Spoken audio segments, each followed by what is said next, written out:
Hi, it's Theo and thank you for joining me. Today I want to go over 5 frequent mistakes people make on ladder and how to avoid them. Now, if you're looking to improve your Hearthstone gameplay, this is the video for you. And before we begin, I do want to mention one thing, and that is that everybody makes mistakes, even rank 1 legend players, so it's okay to make mistakes. Just make sure that if you make one, learn from it for the future so it doesn't happen again. Now, let's get started with the very first mistake I see people make on ladder, and that is, not playing for tempo. So yeah, what you want to do is play for tempo, and if you don't know what tempo is, it's basically getting the most stats on the board compared to your opponent. So what you want to do with playing for tempo is, always use your mana. The mana is a limited resource, and it's important that you use it.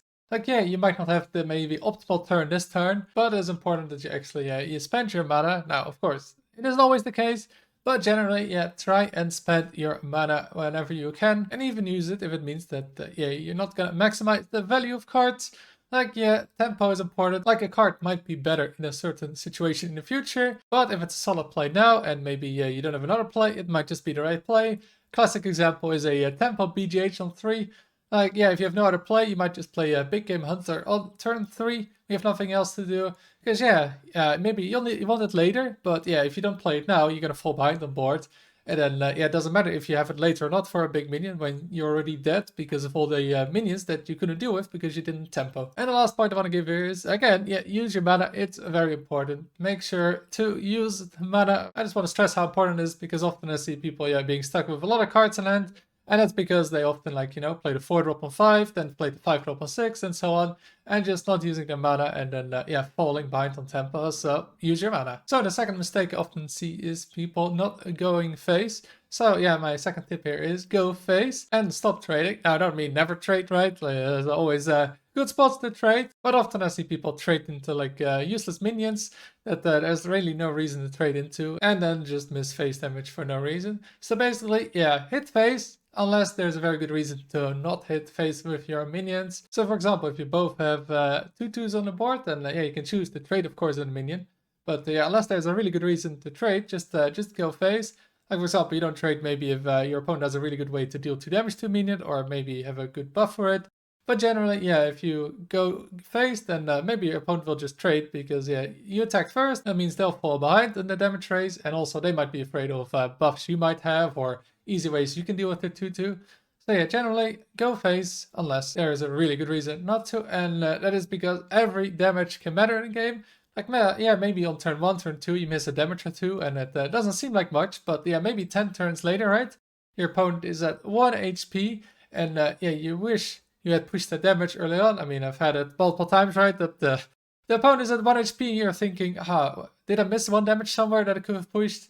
And then they managed to win the game off that 1 HP. So yeah, every damage can matter, even if it doesn't seem too relevant at some point. So yeah, make sure again to go face. Then the third mistake I often see people make is, just play the game, not think about it too much, and don't plan ahead.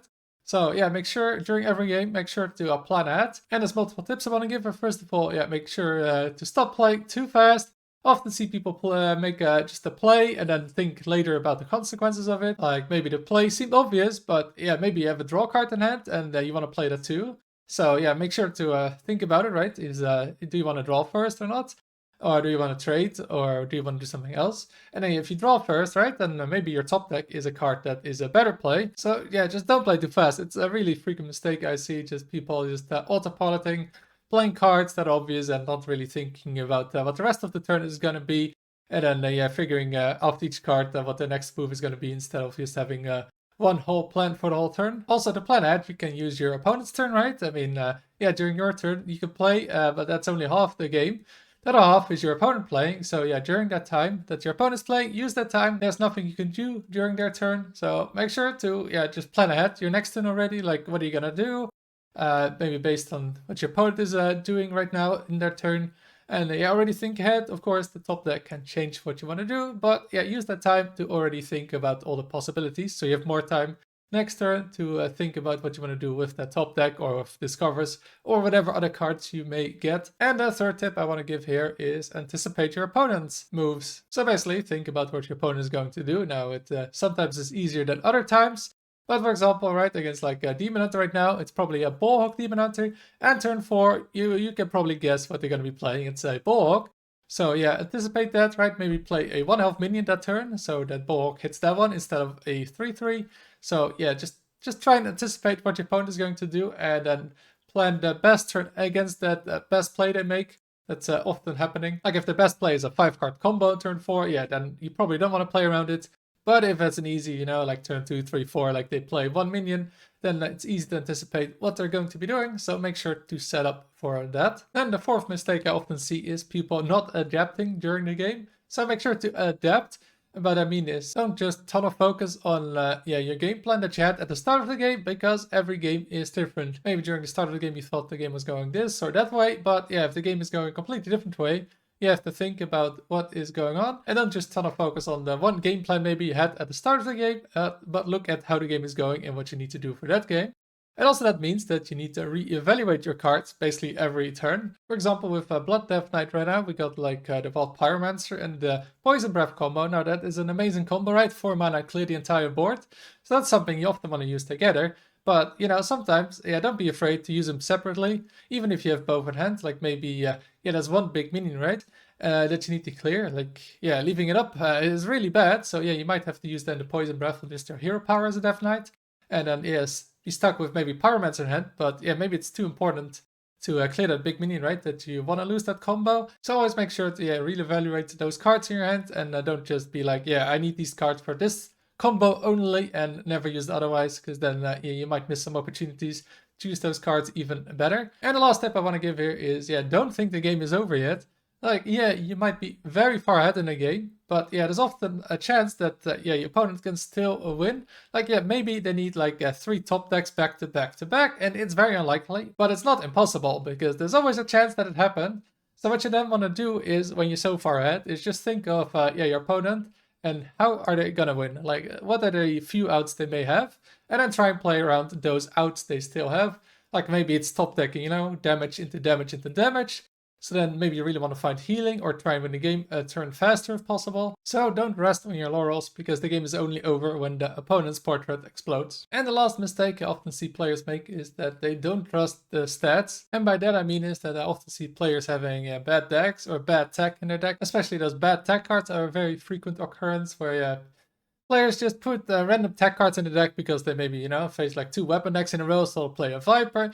But it's rarely worth playing those kind of tech cards unless there's like the vast majority of the meta is targeted by the tech card. It's generally just better to not play it. So basically, trust the stat websites, there's like HS Replay, HS Guru, Vicious Syndicate.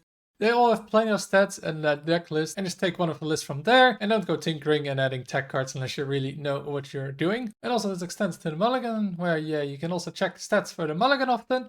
And it's often better to trust those stats, although just make sure that there's not some weird stats going on, especially with lists with very low sample size. Right, for example, an imbued root list maybe has somehow Hamul in one of the best win rates in a mulligan, then you have to think, does that make sense? And obviously Hamul in the mulligan doesn't make any sense. So don't keep that, but generally with a large sample size, the mulligan win rate statistics are pretty accurate, so that's what you want to be keeping, even though sometimes it feels weird when it says like, keeping a 1-drop for 1 isn't the best, even though it feels like maybe it doesn't make sense, but often means that, other cards are so important to get that, you want to have that extra chance to get those instead of having the 1-drop. So trust those stats again. And the last tip I want to give her is, don't just switch decks all the time. Variance is a thing, and a couple of games doesn't really mean much in the whole grand scheme of things. Like there's plenty of people, right, that lost 5 games in a row or more with the best deck in the meta, or won 5 games in a row with the worst deck in the meta. That just happens. That doesn't mean, that you lose 5 times in a row with the best deck, that the deck is bad.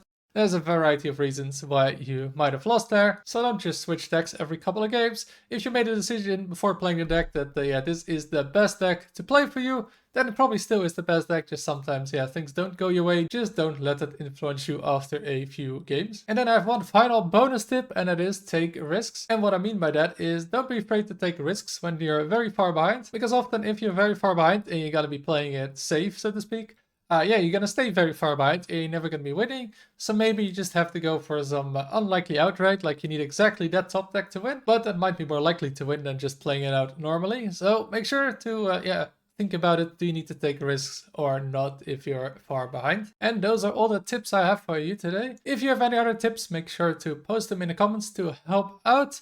If this video was helpful, make sure to like and subscribe. Thank you for watching, and until next time.